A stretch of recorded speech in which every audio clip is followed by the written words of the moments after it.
Hello అండి, అందరికీ నమస్కారం. బ్రాహ్మణ భోజన ప్రియ ఛానల్కు స్వాగతం.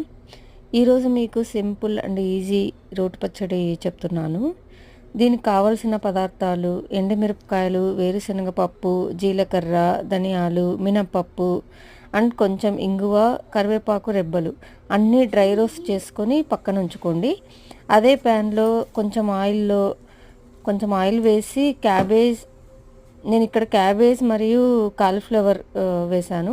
మీకు కావాలంటే ఓన్లీ క్యాబేజ్ ఒక్కటే తీసుకోవచ్చు. అది కూడా కొంచెం ఆయిల్లో అన్నీ మగ్గించుకొని దానికి కావాల్సిన సాల్ట్, కొంచెం నేను బెల్లం కూడా వాడాను, జాగరి. మీరు కావాలంటే అది కూడా కొద్దిగా వేసుకొని గ్రైండ్ చేసుకోవాలి. వేడి వేడి అన్నంలో ఈ పచ్చడి వేసుకొని కొంచెం నెయ్యి వేసుకొని తింటే అలాగే టేస్ట్ సూపర్ అదిరిపోతుందండి. Thanks for watching. Bye bye.